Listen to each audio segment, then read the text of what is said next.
Hello and welcome to a very quick edition of Velocity Kinetics. Why is this quick? Because it's being done straight off my phone, straight onto the Facebook page. I couldn't work out how to go live since they've changed the formats, but it's not the end of the world. Not missing out on anything by not going live. So just a brief update as to what's happened. So if you've seen the page yesterday, posted that I've completely lost my main hard drive on my computer. It was a hybrid drive, only the hybrid I've got at the moment. Operating system's completely gone. So what's happened is it's stuck in a boot up cycle, so it'll go through, say when it gets the Windows loading splash screen, it'll go so far, go into a blue screen, and then start the process all over again. So it's something to do with the combination, something to do with the master boot record, but if it was just that, when I reinstalled the system, that should have fixed the problem, but it happened again when I went to restart it after it did a few updates after reinstalling the operating system. So, new parts on order, hopefully that'll fix the problem. If the new part works, as I hope it will work, it means I'll be able to knock videos out faster because it's going to be a solid state hard drive that's going in it, which works much faster than its conventional hard drive counterparts. It works even faster than the hybrids. It's just one of these things that it's come to the end of its lifespan. Much like anything that goes on the road, they eventually come to the end of its lifespan. The backup hard drive that broke earlier during the week is now just a box of bits because it's ground itself to pieces. That hard drive was at least 7 years old, if not more, maybe more like 8 or 9. Now, given that it was just a backup hard drive, so I just stored files on it. I didn't write data to it. I didn't have software running off it. It's not not the end of the world, but that said, it's not. It's annoying that it has died, because it wasn't used an awful lot. The hybrid, it's annoying that's died but then again, that was used all the time. That's where all my data was stored. So when I get the new hard drive through, I've got to reinstall Windows, reinstall Kden, reinstall Adobe, and just about every other piece of software that you can think of to get it working again. That's going to take time. I've got to now go back into the office to get a laptop to do my work off. I absolutely detest working off laptops, especially the graded laptop that I believe they've gotten, which are just cheap and not as good as they could be. But that's just the update as to what's going on now. This quick edition of Velocity Kinetics, it's a quick edition of We Answer, so I haven't got, because this is coming straight off my phone, I haven't got my fancy title slate. I'm concerned I might actually have lost that during the data loss of everything that's gone.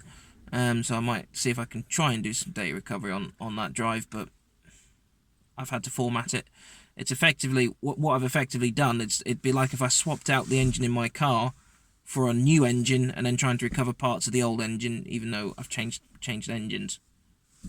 So that's effectively what it is.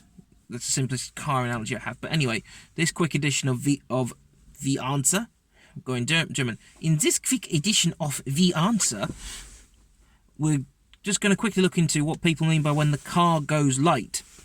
Now, where's this question come from? Sarah was playing Forza Horizon yesterday. I know I'm using her a lot with her playing Forza Horizon, but it's because Horizon's, you're driving around on normal roads, you're also doing racing, but you're also going cross country and the like, whereas compared to the normal Forza Motorsport 7, you're just planted on the road. With it being, let's say, cross country and everything like that, you do experience a little bit more realistic driving. You don't normally feel the car going light in Forza. Maybe in Forza 2 or 3 when you had the test circuit that had a jump in it. If you kept your foot flat to the floor, that's about it. Or maybe you might feel it I don't think you can do the circuit in reverse on there anymore, but you used to be able to do Le Mans in reverse. So when you're coming up the Dunlop Hill, you might be able to have gone light there. And possibly on the Nordschleife, actually, I forgot about that. That's probably the only time you'll ever experience that on normal Forza. But going light, what does that mean? Well, going light can happen in a number of things. It can happen during the turning phase, or it can just happen through undulations in the road. For those who don't know what I mean by undulations, it's when road surface, basically. No road is going to be super smooth.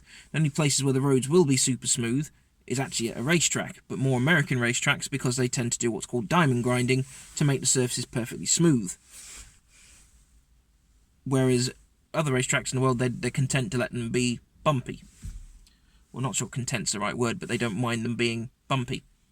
So, going light, it can happen, let's say, on a bump. So what happens is you get to the maximum end of your suspension travel. So the car's at the top end of going light. It won't be going heavy because that's when you've come down. It's when the car's going light. Could also mean when the wheels have lost contact with the road. Now, when you lose contact with the road, that could be through a bump, or if your car's aerodynamically unstable, that could be from the car wanting to pick the nose up and then begin to do a Mercedes,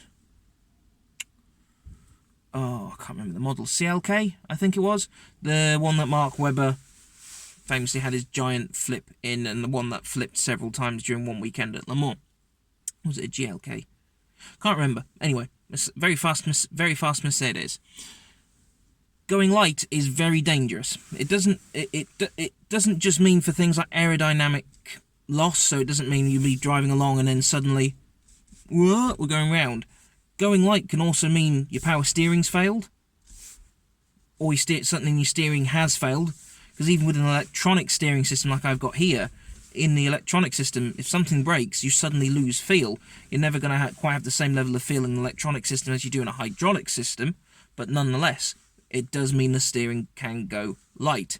So if you're feeling okay and then suddenly I've got no feeling here, that's a point for concern. You need to pull over as quickly as you can, and then just have a look through. Could it also simply mean that the steering's gotten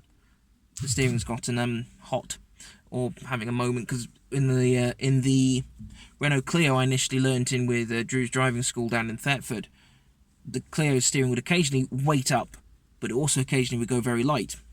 Something to do with it being a Renault, essentially, as it was, if I recall what Ben said correctly. So it can also just simply be the car's getting tired.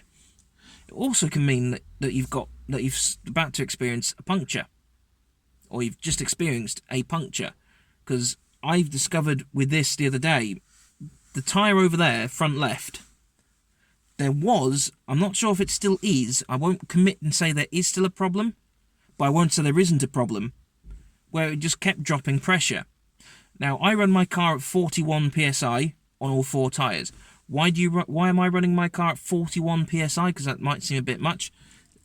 To be honest, it's just because I'm overweight, as is Sarah, unfortunately. Not for lack of trying to get to lose weight, and mixed results at losing weight, but that's it. Essentially, between the two of us, we weigh the same as if the car was fully loaded with 4 normal-sized adults. So I do that to compensate for that, plus any luggage we then have. Essentially, my car is being driven around more often like it's fully loaded. Now, a lot of people wouldn't compensate in that way, but I have. But what keeps happening is my sensor keeps down here on the dashboard, my tyre pressure sensor keeps coming on and saying there's pressure loss, and that's the culprit every single time. It once dropped from 41 down to 28 psi, and that was in the space of 2.5 weeks. But during that time, my steering had gotten noticeably lighter, and also what's happened before, when I'd neglected to check my pressures, all 4 of them had dropped. They hadn't dropped to dangerously low levels, but they were well below what Suzuki recommend. I think they'd all somehow dropped to 25 psi. Actually, yeah. All 4. It was just when I was when we were on holiday, just been driving around Santon Downham, and then suddenly I had a warning light saying all my tyres had gone, and my steering had gone sluggish and light, because effectively the car's got more surface areas why it's done it. So it can also indicate that you've lost air in your tyres. Going light, there's no real way to resolve it, because going light can also mean you're about to have oversteer, or it can mean you're experiencing understeer, but the understeer could be from hitting a bump, aerodynamic instability, losing pressure. Oversteer, it'll more than likely happen in a front-wheel drive car. You'll suddenly feel the back end go light, and then want to come round. That's on the lift-off oversteer. Lift-off oversteer coming up in another edition of We Answer when things are back up and running. So what is Going Light? Unfortunately, Going Light is a number of things, and there's no easy way to resolve it. If you feel your car going light when you're driving, bear in mind that you might have driven somewhere really bumpy. There's a road, for instance, when I used to live in Lincolnshire, we used to live in a village called Sutton St James. You would sometimes need to, if we had to go to Sutton St Edmund, whilst there was another back way around it and a really long way round. I know the route existed, but there's sort of one of those, what's the point of taking that route when you could just go the most direct route, which is about 4.5-5 miles. One of those roads, no matter how many times I've resurfaced it, it's because it's all reclaimed land in Lincolnshire, and the fact that they have a lot of HGVs driving down it, the road is unbelievably bumpy. So even after they resurfaced it, you'd be like, whoa, whoa, whoa. So the car would be going light an awful lot on that road going towards Sutton St Edmund. And likewise, if you're coming from Kings Lynn direction, heading towards Thetford, if you go through, there's two ways you can do it. You can go through Munford and then come up through, can't think of the villages now, Whittington, I think it is. You go, turn left, it's near Oxborough Hall, you go through Whittington, Munford, and come that way, and basically come through Thetford, come through one part of Thetford Forest, go through Linford. There's another way where you can come through Brandon. On that road, there's a couple of hills where you can make the car go light, because I don't know what it is that they've done. Again, no matter how many times they've resurfaced the road, they just can't seem to get rid of the bump. You effectively get a little bit of takeoff. I've done this. I've accidentally had takeoff on a bridge near Wesley in Bury St Edmunds. I'd forgotten. I knew the bridge was a little bumpy. I'd forgotten how bumpy it was, and I think I had a very hard landing. Thankfully, the car did not have any damage after said landing, because me and Sarah were both in the car. But nonetheless, I mean, it was fun, but at the same time, could have been very expensive.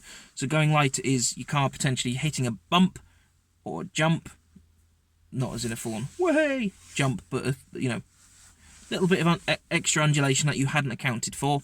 If that's the case, you need to throttle out, let the car come back down, and then put your foot back down. If it's from air loss, you might occasionally feel a whoa of your steering. Particularly if it's a big blowout, you'll suddenly go whoa, and then it's gone light. At that point, pull over and check, especially if you heard the pop. Then naturally you need to stop it, should it be safe to stop. It can also, like I say, go light from about to experience oversteer. So again, check your surroundings. Have you just flown around loads of bends? Then yes, you might have just experienced that, but that would be weight transfer, and like I say, we'll cover that more in that video. So I hope you're all okay. We're going to crack on with other things now. Try uploading this directly to Facebook, and we'll see what's going on. Stay safe. Keep your social distancing going. Don't go for a fucking barbecue because you want to go for a barbecue with everyone in your street. And we will see you when I've got the equipment back up and running. I'll keep posting on the page as much as I can, but without the gear, I'm a bit stuck. But like I say, stay safe, look after yourselves, and we'll see you in the next one.